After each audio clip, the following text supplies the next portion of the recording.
맡기면 풀린다라는 제목으로 하나님 말씀 증거하도록 하겠습니다. 홍수 이후에 노아의 세 아들, 그러니까 셈, 함, 야베 후손들의 족보들이 쭉 나와 있습니다. 여기 핵심은 크게 보면 두 계열이 있다라는 거예요.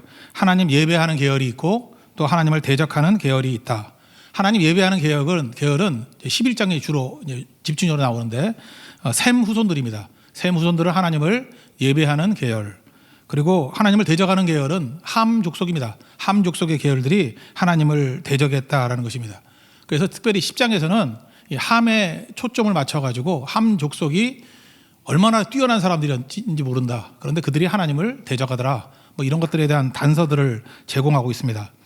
야벳에 대해서 그 14명, 그리고 함에 대해서는 32명, 셈에 대해서는 24명, 총 70명이 소개되어 있습니다. 무슨 얘기죠? 7이라는 것은 완전수고 또 10도 많다 그런 뜻이잖아요. 그래서 70 그러면은 완전한 많은, 뭐 그래서 그렇게 전체라는 뜻이 있습니다. 그래서 성경에는 70인역도 있듯이 이렇게 70이란 말이 많죠. 70인의 제자들을 뭐 파송했다. 뭐 이런 얘기들이 많이 있다는 것입니다. 그러니까 전체다 뭐 그런 의미라는 거예요. 특별히 함의 후손들 보면은 끊임없이 하나님의 백성들과 싸움을 벌였습니다. 6절부터 12절까지 주로 나와 있는데 족보의 특징은 뭐냐 하면은 딱 보면 알아요. 엄청 강해요. 함 족속은 되게 강한 족속들이구나. 그러니까 하나님을 대적하는 무리들이 겉으로 보면 되게 강하구나. 근데 마지막에 보면 다 멸망했어요. 그러니까 이것을 영적으로 보라는 것입니다. 그래서 이 함 족속의 대표적인 인물 하나를 드는데 그 이름이 니므롯이에요.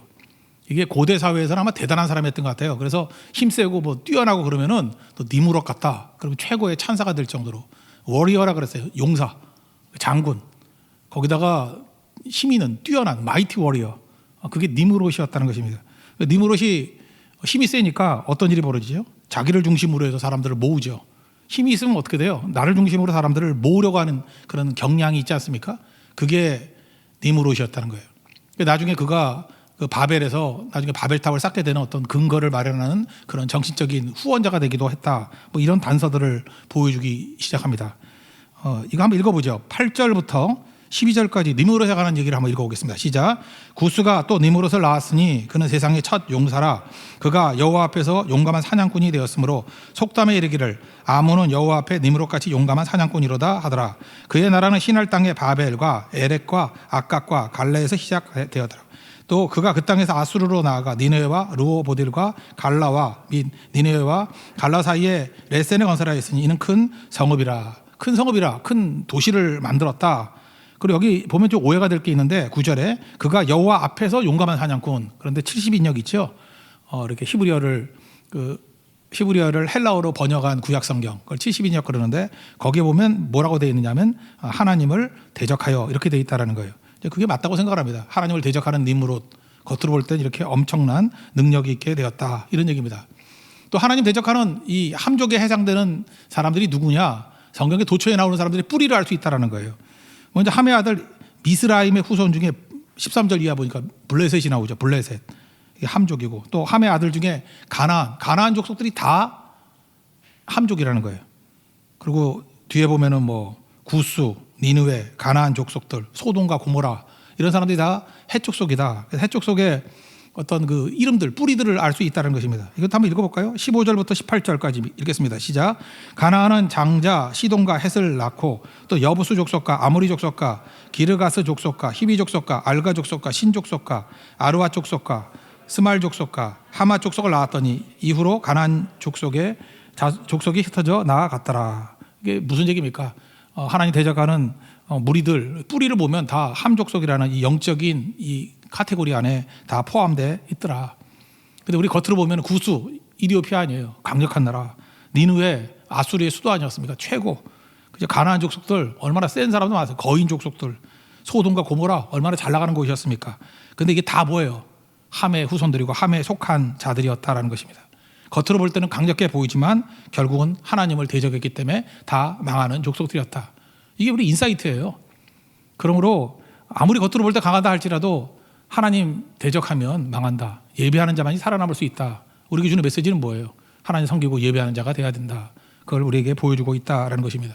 이걸 바라보면서 우리에게 이제 던져주는 적용의 메시지가 있는데 첫째는 우리가 이렇게 함족속들 같은 것을 얼핏 보면 우리도 주변에도 지금 함족속이 있잖아요. 악인이잖아요. 악인. 하나님 대적하는 자들이잖아요. 근데 그들이 형통해요. 그럼 우리 마음에 상처를 입습니다. 악인의 형통을 바라보면서 마음에 상처 입지 말라. 이게 소극적인 메시지예요. 그게 형통이 아니라는 거예요. 그게 무슨 형통이에요? 여기 함족속들 보면 특징이 뭡니까? 강하고 잘되고 형통하고 유명해지고 님으로 유명했잖아요. 그렇지만 아무리 겉모습이 화려하다 할지라도 하나님 없으면 무너진다라는 것입니다. 우리는 하나님의 심판을 믿습니다. 최종 심판을 믿고 또 하나님의 천국을 믿습니다. 우리가 천국 가는 거 다 믿죠? 그거 믿는다 그러면 지금 악인의 형통이라 그럴 때 그걸 가지고 마음에 상처를 입는다는 것은 내가 믿음이 없는 거죠. 그거 갖고 분노하는 이유가 뭐예요? 이 세상이 단지하니까 분노하는 거죠. 그거 가지고 마음이 상하는 이유가 뭐예요? 그게 끝인 채 하니까 상하는 거 아니에요? 한번 생각을 해보세요. 뭐 이런 예를 한번 들어봅시다. 어디 멋진 잔에 아주 고급 잔에 빛깔이 너무너무 아름다운 독약이 들어있어요. 근데 사람들은 몰라요. 그럼 사람들이 부러워하겠죠. 저기 멋진 잔에 또 아름다운 빛깔을 띤 또 사람들이 좋다 그러는 것들이 들어있으니 저거 얼마나 좋을까. 근데 우리가 확신을 합니다. 저거는 독약이야. 100% 독약이야. 그러면 유혹 당합니까? 안 당합니까? 유혹 안 당하죠. 오히려 아름다운 잔에 빛나는 색깔을 가지고 있는 저 멋지다고 하는 것을 먹는 사람들이 불쌍한 거죠. 먹으면 죽어 그런 거 아니에요? 그런데 우리는 독약이라고 말은 하면서도 멋진 잔에 아름다운 빛깔을 띤 독약을 먹는 사람들을 부러워하고 상처 입고 있다는 건 뭐예요? 안 믿는다는 거죠. 믿음이 흔들리고 있다는 것과 똑같다라는 것입니다. 그러므로 세상에 대해서 부러워할 것도 없고 분노할 것도 없고 유혹당할 것도 없어요. 하나님 없으면 결국은 끝이에요. 여기 한번 보세요. 블레셋 다 없어져 버렸잖아요. 가나안 족속들 다 없어져 버렸잖아요. 바벨론 다 사라져 버렸잖아요. 그걸 뭘 부러워해요? 폐허 있는데 한번 가보십시오. 그걸 부러워할 일인가? 근데 당시에 있던 많은 사람들은 하나님 없이도 이렇게 번성할 수 있구나 하고 부러워했다는 것입니다. 부러워한 사람이 불쌍할 뿐이죠. 니므롯 아무것도 아니에요. 블레셋 아무것도 아니고 가나안 족속 아무것도 아니라는 것입니다. 패배의 이름일 뿐이라는 거예요. 그러므로 우리가 함부로 세상 부러워하지 않는 그런 모습이 있길 원합니다. 하나님은 합력의 선을 이루시죠. 마지막에 승리를 주신다. 최종 승리를 주신다는 거예요. 그러니까 예수님 믿는 것만이 승리입니다. 그 끝이 좋아요. 그 목자 따라가는 자는 반드시 승리합니다. 그 길 걸어갈 수 있는 하나님의 종 되기를 바랍니다. 이게 이제 소극적인 개념이고 적극적으로는 이런 내용이죠. 인생을 살 때 내게 힘이 주어지잖아요. 니므롯 같이. 우리 믿는 사람들도 힘이 주어질 때가 있잖아요. 그때 내가 주도하려고 하지 말고 하나님의 인도하심을 따르라는 거예요. 그러니까 주도하려고 할 때부터 시험에 빠지는 거예요. 인도함을 받는 게 성도라는 것입니다. 그러니까 힘이 주어지면 우리 힘이 있으면 나를 중심으로 뭘 만들기를 원해요. 나를 중심으로 모여라. 나를 중심으로 흩어지지 마라. 나를 중심으로 이렇게 영향력을 받기를 원한다. 그게 바로 뭐예요? 그 일종의 나의 성을 쌓는 거 아니에요? 다 그런 일을 한다라는 것입니다. 그런데 성경은 뭐라고 얘기하냐면 네가 중심이 아니야. 하나님이 중심이고 네 뜻이 아니야. 하나님의 뜻이고 네가 주도하는 게 아니야. 하나님의 인도하심을 받아야 돼. 이거를 말해주고 있다는 것입니다. 오늘 마지막 32절 한번 읽겠습니다. 시작. 이들은 그 백성들의 족보에 따르면 노아 자손의 족속들이요 홍수 후에 이들에게서 그 땅의 백성들이 나뉘었더라. 여기 보세요. 바벨 탑의 특징이 뭐예요? 흩어지지 말도록 모이자 이거잖아요. 나를 중심으로 모이자 그거 아니에요? 왜요? 그래 더 세지기 때문에. 근데 이거는 망한다는 거예요. 여기 나누어졌다는 건 뭐죠? 하나님 중심이라는 거죠. 하나님 중심이 되니까 내 눈으로 볼 때 나누어지는 것 같이 보이지. 그러니까 하나님 중심으로 움직여야 된다 그런 뜻이고요.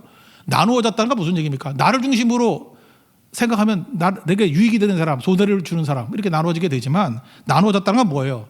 하나님이 각 사람들에게 주신 사명이 있죠. 사명 중심으로 흩어졌다 그런 얘기예요.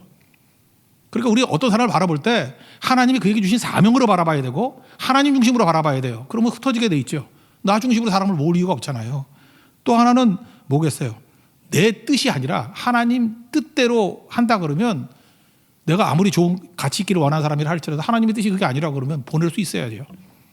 그러니까 결국 인도함 받는 사람은 흩어지는 것을 두려워하지 않는다는 것입니다. 근데 지금도 그래요. 뭐 흩어지는 거 굉장히 두려워하는 사람이 있어요. 그 자기 뜻, 에고가 강한 사람들이죠. 그러니까 NIBC 매번 강조하잖아요. 나다이, 내가 아닙니다. but Christ. 하나님의 뜻입니다. 그리스도입니다. 예수님입니다. 그러면 얼마든지 하나님 중심으로 움직일 수 있고 또 사명 중심으로 움직일 수 있고 하나님 뜻 중심으로 움직일 수 있다라는 것입니다. 여기 보니까 나 중심으로 움직이면 결국 바벨탑 쌓아요. 누구나 다 그래요. 자기 왕국 만든다 그러죠. 자기 세계 만들고 자기 성 쌓고 그러다가 무너지는 인생이 된다는 것입니다.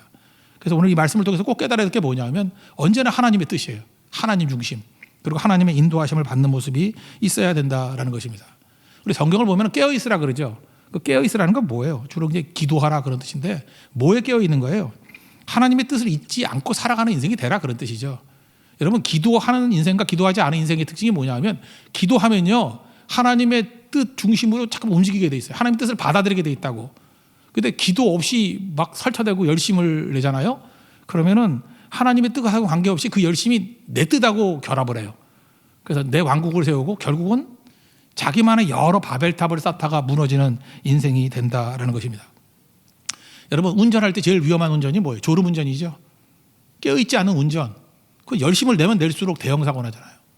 그게 중요한 거예요. 깨어 있어야죠. 깨어 있고 그다음 운전해야죠. 그게 중요하다는 것입니다. 한번 가룟 유다 한번 예를 들어봅시다. 가룟 유다 예수님의 제자였습니다. 근데 마귀가 그를 넘어뜨리려고 예수를 팔려는 생각을 그 마음에 심어놨대요. 요한복음 13장 2절 보니까 마귀가 벌써 시몬의 아들 가룟 유다의 마음에 예수를 팔려는 생각을 넣었더니 만약 깨어 있었다 그러면은 내가 평상시에 이런 생각 없었는데 왜 이런 생각이 생겼지? 이건 마귀가 던져준 생각이야. 이거는 마귀야 물러가라. 사탄아 물러가라. 그래서 깨어 있으면 이길 수 있다는 것입니다. 근데 자고 있잖아요. 졸고 있잖아요. 이게 내 생각인지 마귀가 주는 생각인지 모르는 거예요. 자기 생각이라고 생각하는 거예요. 여러분 생각할 때 내 뜻이라고 생각하는 거에 90% 이상은 다 마귀 생각입니다. 마귀가 던져주는 생각들이에요. 그러니까 마귀의 종로로 사는 인생이 되는 거죠. 깨어 있어야 된다는 것입니다. 그거 아니면 끝나는 거죠. 여러분 그 어떤 집사님 얘기인데 부부예요. 예수를 잘 믿는 분입니다. 얼마나 헌신적이었는지 이제 내 40대 이후의 삶은 하나님을 위해서 살아야겠다. 그래서 아이들 둘이 있는데도 불구하고 선교사로 헌신했어요. 늦게. 그래서 미국에 있는 선교 훈련센터에 가서 이제 훈련을 받으려고 갔습니다. 가다 보니까 이제 뭐 생계에도 좀 문제가 있으니까 뭐 아르바이트 같은 거 좀 했는가, 부업을 좀 했는가 봐요. 먹고 사는 문제가 있으니까. 그래서 훈련도 받으면서 또 이렇게 가게도 열고 그랬답니다. 뭐 옛날 얘기예요. 근데 생각보다 이분이 또 엄청난 은사가 있다는 걸 깨닫게 됐어요. 돈 버는 은사. 사업을 해보니까 월급쟁이만 하다가 이렇게 장사를 해보니까 장사가 잘 되더라는 거예요. 그러니까 시간이 가면 갈수록 돈 버는 재미가 생기더라는 거예요. 그래서 나중에는 뭐 선교사 훈련 받는 거 뭐 흐지부지 돼버리고 주일 성수도 안 해요. 너무 장사가 잘 되니까 예배도 제대로 안 드리면서 선교사 하겠다는 사람이 장사하고 있는 거예요. 돈 벌고 있는 거예요. 나중에 교인들이 오는 걸 싫어합니다. 그 뭐 미국이라는 사회가 뭐 교민들 뻔하잖아요. 그러니까 선교사 한다는 사람이 저거 뭐 주일에 장사하고 있다. 예배도 안 드린다. 수구수구 되니까 교인들과의 관계도 멀어지게 되었다는 거예요. 잔소리 듣기 싫다. 그러다가 한참 잘 되는 것 같이 보이더라는 거예요. 형통이죠. 잘 되는 것 같이 보이더라는 거예요. 그러다가 권총 강도가 와가지고 남편 쏴주겠대요. 샌프란시스코에 있던 얘기인데 쏴주겠대요. 그러고 난 다음에 이 아줌마가 이제 깨닫게 된 거죠. 내가 깨어있지 못했구나. 우리 가족이 깨어있지 못했구나. 몇 달 동안 그 자녀들이 연락을 안 하니까 아버지 왜 연락을 안 하냐. 차마 아빠 죽었다는 얘기를 못 하는 거예요. 이게 뭐예요? 자고 있는 거죠. 깨어있지 않으면 이런 일들이 벌어지게 된다라는 것입니다. 여러분 깨어있다는 게 뭐예요? 기도한다는 거죠. 여러분이 왜 날마다 기도해야 되냐면 기도하면 총명해집니다. 왜 그러냐면 나를 중심으로 생각하는 어리석음이 아니라 나를 중심으로 하는 건 다 어리석음이에요. 사사기 시대 때 보세요. 나를 중심으로 움직이게 다 망하는 길이잖아요. 깨어있다는 거 뭐예요? 하나님 중심으로 움직이게 돼. 하나님의 뜻 중심, 인도함 중심으로 움직이게 돼 있다는 것입니다. 그래서 그게 총명함이에요. 그게 지혜라고 살게 돼 있다는 것입니다. 여러분 이 혼탁한 세상, 혼잡한 세상 어디로 가는지 어떤 일이 벌어지는지 알아요 몰라요? 모릅니다. 그래서 우리가 깨어 있어야 되는 거예요. 그래서 기도해야 되는 거예요. 왜요? 기도하면 어떤 일이 벌어져요? 무조건 하나님 중심적으로 생각하거든요. 하나님의 인도함을 따르거든요. 내가 주도하는 게 아니고. 그래서 결국은 이기는 거예요. 몰라도 이겨요. 왜? 주님이 이끌어 가시니까. 그러니까 이 시대에 이 혼잡한 시대의 특징 딱 하나입니다. 깨어서 기도하는 길밖에 없다라는 거예요. 그러지 않으면요. 열심히 살면 살수록 의욕이 있으면 있을수록 엉뚱한 거 잘 풀려가지고 무너지는 인생이 될 수도 있다라는 것입니다. 여러분 인생을 살 때 영웅으로 살 겁니까? 니무롯 같이 살 거예요? 이 사람은 힘이 있었어요. 그리고 자기 뜻을 관찰하는 식으로 인생을 살아갑니다. 결국은 바벨탑 쌓다 끝나는 인생이에요. 유명합니다. 그러나 없어지는 인생이 될 수밖에 없다라는 것입니다. 여러분 성경을 보면요. 이런 게 나와요. 사도 바울이 처음에 자기 뜻대로 막 살았잖아요. 그 다음에 예수님 만나고 난 다음에 예수님 뜻대로 살아가는 인생이 되지 않습니까? 그 바울의 인생을 통해서 한 가지 한번 샘플을 보자고. 어떻게 사는 게 잘 사는 인생인가. 한번 보세요. 고린도 교회를 세우는 얘기예요. 사도행전 18장에 나오는데 고린도가 굉장히 번화한 상업지이고 뭐 그런 데 아닙니까? 딱 가보니까 숨이 턱 막혀 버리는 거예요. 여러분 전도도 우리 다녀봐서 알잖아요. 선교를 가봐도 선교가 될 만한 도시가 있고 또 안 될 만한 도시가 있고 그래요. 어떤 때는 야 여기서 전도가 될까? 숨이 턱턱 막혀 버리는 거예요. 그러니까 고린도가 딱 그랬다라는 것입니다. 두렵습니다. 안 될 것 같습니다. 그래서 환경을 보니까 도대체가 전도가 안 될 것 같이 보여요. 근데 바울이 기도하잖아요. 기도 중에 하나님의 음성을 듣습니다. 그러니까 하나님의 이 음성을 들으면 달라지는 거예요. 사도행전 18장 9절 10절 읽어드릴게요. 밤에 주께서 환상 가운데 바울에게 말씀하시되 두려워하지 말며 침묵하지 말고 말하라. 내가 너와 함께 있음에 어떤 사람도 너를 대적하여 해롭게 할 자가 없을 것이니 이는 이 성중에 내 백성이 많음이라 하시더라. 하나님께서 그에게 말씀하시 주시는 거예요. 확신을 주시는 거예요. 두려워하지 말고 안심하라고. 그죠? 너 해할 자가 없고 내가 보호해 줄 거고 이 성중에 엄청나게 구원받을 사람 많이 있을 거라고. 실제로 고린도에 교회가 세워지잖아요. 물론 나중에 말썽 많은 교회였지만 하나님께서 진짜 이 성중에 내 백성이 있다 그러는데 맞죠? 그리고 보호해 주잖아요. 고린도 사람들이 얼마나 악한 사람들이지 바울 저거 죽여버리자 그래가지고 막 고발합니다. 고발해. 그래서 그때 총독이 그 갈리오라는 사람인데 갈리오 총독한테 들어가서 이거 좀 감옥에 집어넣고 벌 좀 주세요. 그랬더니 갈리오가 이유는 모르겠어요. 사도 바울 편이다 가지고 그를 보호해 줘요. 그러니까 고린도 사람들이 열받아가지고 화가 머리끝까지 나버렸어요. 그래서 누구한테 화풀이를 하냐면 회당장 소스데네한테 가서 화풀이를 해요. 왜냐하면 너 때문에 그렇다고. 네가 회당에서 사도 바울에게 설교할 기회를 줘가지고 예수님 믿는 사람 다 퍼져버리고 문제가 돼버린 거라고. 사실 소스데네는 뭐 누군지 아나. 원래 회당이라는 게 유대인들이 오면 누구나 이렇게 세워서 랍비라 그러면 설교할 수 있는 거거든요. 근데 황당하게 맞은 거죠. 졸지에 맞은 거죠. 억울하게 맞은 거죠. 그래서 회당장이 얻어 터졌어요. 여러분도 인생 살다가 이런 일이 있습니까? 이유도 모르게 괜히 얻어 터지고, 그죠? 이렇게 어떤 때는 날벼락이죠. 억울하죠. 이게 뭐 어떤 때는 봉변당하는 그런 일이 있습니까? 그래도 여러분 신경 쓰지 마세요. 하나님의 인도하심이면 그것이 또 유익이 된다는 것입니다. 소스데나가 이렇게 얻어 터졌는데 전 재밌는 게 이거라고 생각해요. 고린도전서 1장 1절에 보면은 거기 사도 바울이 고린도 교회 편지 보내면서 인사말이 나옵니다. 하나님의 뜻을 따라 그리스도 예수의 사도로 부르심을 받은 바울과 형제 소스데네는. 소스데네가 누구예요? 그 고린도에 있던 회당장이었다니까요. 그때 억울하게 얼떨결에 얻어 터졌던 그 회당장이었다니까요. 여러분 생각해 보세요. 내가 아무것도 모르고 그냥 누가 와가지고 설교한다 설교시켰는데 그 사람 때문에 나를 갖다가 막 두들겨 패고 그랬다고요. 억울하죠. 날벼락이죠. 봉변이죠. 근데 하나님의 인도하심이라고 받아들이고 그냥 기다리니까 나중에 예수님 믿게 되고 나중에는 사도 바울의 동역자가 되어가지고 활동하는 사람이 되었다는 거예요. 소스데네. 이런 일이 얼마나 많이 있습니까? 우리 인생도 그런 거죠. 이거 잘 모르겠어요. 뭐 예수님 당시에 대표적인 게 구레네 시몬 아닙니까? 구레네 시골이라 그러는데 시골이 어디예요? 구레네라는 데가 리비아잖아요. 지금 북아프리카. 거기서 6월달에 예루살렘에 왔습니다. 왔는데 뭔가 하고 구경하다가 졸지에 잡혀가지고 예수님 십자가 대신 지고 가잖아요. 여러분 구레네 시몬이라고 그러면 여러분 얼마나 억울합니까? 그죠? 괜히 재주가 없는 거죠. 그죠? 괜히 끌려가지고 십자가 지고 고난당하고 어려움당하고. 그런데 그것이 하나님의 인도하시었기 때문에 원망하지 않냐고 나아갔더니 어떤 일이 벌어져요. 나중에 자기도 구원받고 온 가족이 다 구원받잖아요. 마가복음 15장 21절 보니까 아들이 둘이 있었어요. 구레네 시몬이. 알렉산더 루포의 아버지인 구레네 사람 시몬 이렇게 설명합니다. 시골에서부터 시골이 어디예요? 구레네니까 그 리비아부터 와서 지나가는데 그들이 로마 군병들이 그를 억지로 같이 가게 하여 예수의 십자가를 지우고 이때만 해도 억울하고 날벼락이고 봉변이죠. 십자가 지는 이거 뭐 말도 안 되는 일이 벌어지잖아요. 근데 하나님의 인도하심, 하나님 중심으로 따라가니까 뒤에 뜻대로 따라가니까 이 역적이 돼버리잖아요.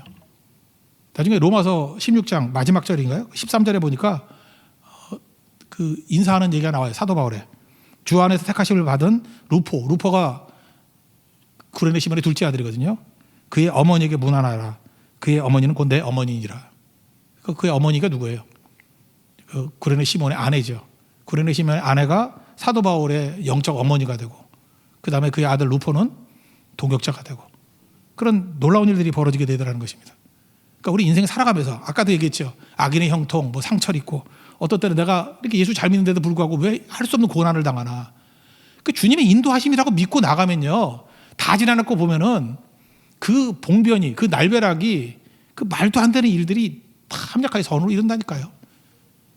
여러분, 지금 우리가 이게 전염병 당하고 뭐 또 질병에 있고 어떤 사람은 또 경제적 어려움이 있고, 이거 주님의 뜻이라고 믿고 주만 향해서 나가다 보면 다 지나는 거 보세요. 다 합력하게 선을 이루는 거지. 에스더서 한번 보십시오. 하만이 이스라엘 백성들을 다 죽인다 그러는 것들이 지나놓고 합력하게 선을 이루는 거 아니에요? 오히려 불임절이 돼가지고 역전의 일들이 벌어지게 되더라는 것입니다. 그러므로 핵심은 이거예요. 내가 주도하는 인생 살면은 잘 되는 것 같이 보이지만 결국 망하는 거예요. 그러니까 나다이, 이게 중요한 거예요. 오늘 이 족보에서 보여주는 게 이거라고요. 하나님 중심으로 사는 인생, 그게 하나님의 인도함을 받는 인생인데, 그렇다 그러면 겉으로 볼 때는 억울해 보이고 봉변같이 보이고 날벼락같이 보인다 할지라도 쭉 믿고 나가면 최종 승리하게 된다는 것입니다. 이거 붙들라는 거예요. 이 시대는요, 믿음하고는 좀 반대되는 시대를 살아갈 수밖에 없어요. 왜냐하면 자기 선택의 시대이기 때문에, 자기 선택을 제일 좋은 선택이라고 생각하는 거라는 거예요. 그러니까 여러분 지금도 그러죠. 어떤 게 제일 좋은 거예요? 내가 선택하는 게 제일 좋은 거예요. 과연 그런가요? 결혼 어떻게 해요? 여러분 여기서 만약에 부모님이 너 쟤하고 결혼해, 그럼 결혼할 사람이 있어요? 없죠. 요즘엔 자유연애죠. 내가 좋은 남자, 내가 좋은 여자하고 결혼하잖아요. 근데 우리 한 세대 두 세대 전만 해도요, 부모님이 정한 사람하고 결혼했어요. 부모님이 정한 사람하고. 그러면 여러분 같으면 그러죠. 지금 웃지요. 아유 바보들, 우리 조상들은 바보들이야. 어떻게 얼굴도 안 보고 부모가 정한 남자 여자하고 결혼을 하나. 얼마나 불행했을까. 그때 이혼도 없었어요. 얼마나 잘 살았는지 몰라요. 근데 지금은 자기가 좋다라는 거 선택해가지고 다 했는데도 불구하고 온전한 가정이 몇 개 없잖아요. 그렇다는 얘기 뭐예요? 내가 선택하는 것이 좋다라고 하는 공식이 깨질 수 있는 거죠. 내가 선택하는 게 다 좋은 거예요. 저는 이제 시간이 지나면서 계속 그런 생각을 해요. 내가 선택하는 것이 되게 틀린 게 많더라고.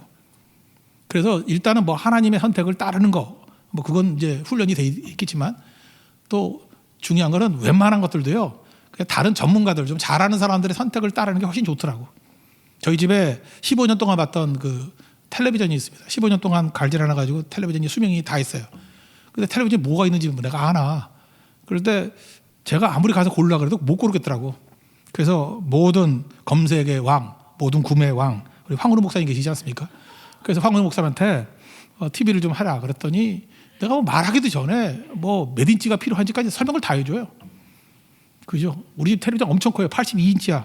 82인치짜리야. 그걸 어떻게 두냐 그랬더니 또 두니까 또 괜찮더라고. 그죠? 82인치. 그 다음에 또 가격을 또 얼마나 하라는지 300만 원 넘었는데, 어디서 뭐 뒷구멍에서 샀는지 217만 원에 사갖고 가고, 알 수가 없어요. 알 수가. 그죠? 다 가지고 설치까지 다 해놨어요. 그러니까 끝나고 난 다음에 온 가족들이 다 행복한 거예요. 왜? 아빠 때문에? 아니에요. 황은우 목사님 때문에. 그게 왜 그러죠? 제가 한 건 딱 하나예요. 그냥 선택 잘하는 사람한테 맡긴 거예요. 내 선택이 아니라. 여러분, 작은 일 하나도 이런 건데, 우리 인생에서 진짜 최고의 선택을 하실 수 있는 분이 누구예요? 하나님 아니겠어요? 하나님의 선택이 최고겠죠? 하나님의 선택. 하나님께 맡기는 거예요. 그게 뭐라 그러죠? 인도함 받는다 그런 거예요. 맡기면 풀립니다. 여러분 믿습니까? 하나님께 맡기면 풀리는 거지 다른 걸로 되는 게 아니에요. 한 가지만 더 말씀드릴게요. 우리나라에 오셨던 그 외국인 선교사 가운데 최고 영향을 미쳤던 사람은 제가 볼 때 대천덕 신부예요. 대천덕 신부. 대천덕 신부가, 이분이 원래는 가르치는 은사가 많았답니다. 그래서 나는 이렇게 가르치는 거 하고 싶습니다, 하나님, 이렇게 기도를 했는데 하나님께서 그 기도를 잘 안 들어주시는 것 같아요. 너 목회해라.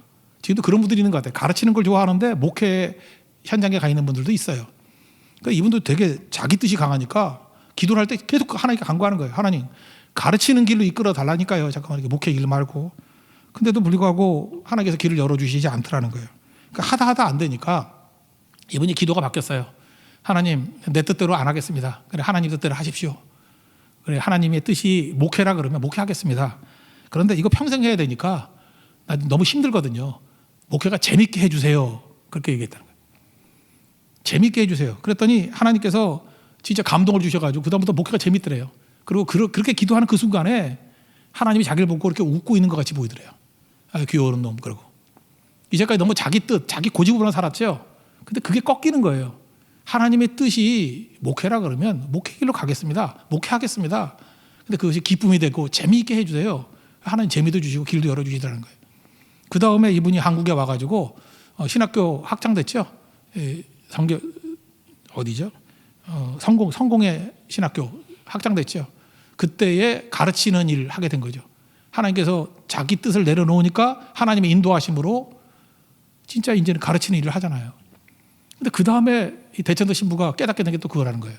근데 가르쳐 보니까 하나님께서 억지로 해도 이렇게 목회시켰던 이유를 알았더라고. 목회했던 많은 내용들이 가르치는데 엄청난 힘이 있더라고. 지금도 여러분 산꼭자기에서 온 편지 그래가지고 이렇게 묶어놓은 책들이 있어요.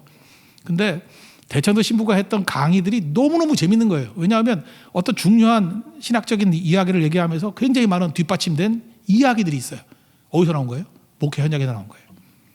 그래서 신학과 목회가 손을 잡은 사람이 되었다. 뭐 이런 얘기도 들었다고요. 무슨 얘기예요? 하나님의 인도하심은 완벽합니다. 퍼펙트해요. 우리 인생도 마찬가지예요. 내 뜻대로 가다 보면 잘 될 것 같이 보이죠. 어떠한 기울어진 인생이 돼버려요. 여러분들 보세요. 내 뜻대로 하는 거 내가 원하는 것만 원하다 보면 편식하게 돼 있다고, 기울어지게 돼 있다고, 균형 잃게 돼 있다고. 근데 하나님은 우리가 완전한 자가 되기를 원하시는 거예요. 연단시키시고 다듬고 균형 있게 만드셔서 하나님의 거룩한 뜻을 이루게 되더라는 것입니다. 그러므로 우리는 예수님의 겟세마네 동산에서 기도 항상 배워야 돼요. 나의 원대로 마옵시고 아버지의 뜻대로 되기를 원합니다. 여러분 기도 응답 받고 싶습니까? 100% 기도 응답 받는 법 가르쳐 드릴게요. 하나님의 뜻만 구하면 돼요. 너무 쉽죠? 하나님의 뜻대로. 그래서 마지막 기도하는 하나님의 뜻대로 되기를 원합니다. 그럼 100% 응답 받아요. 요한일서 5장 14절 보십시오. 그를 향하여 우리가 가진 바 담대한 것은 이것이니 그의 뜻대로 무엇을 구하면 들으심이라. 믿습니까? 그러니까 우리 뜻대로 구할 수 있는 응답이 있는 기도의 특징은 뭐냐면 하나님 뜻대로 구하는 거예요.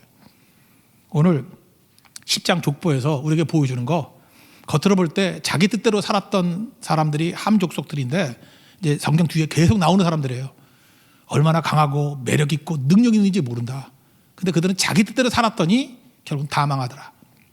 반면에 이제 셈족, 하나님의 백성, 예배하는 백성들 보면은 비리비리해요. 약하고 뭐 어떻게 보면 매력도 없어 보이고. 근데 그들은 예배 드리면서 하나님의 뜻을 찾고 하나님의 인도하심을 구하는 자들이었다. 그럼 이거 다 없어져야 될 거 아니에요. 그 명맥이 우리까지 이어오잖아요. 그 물질이 우리까지 이어오잖아요. 사는 길은 뭐예요? 주의 뜻 붙드는 거예요.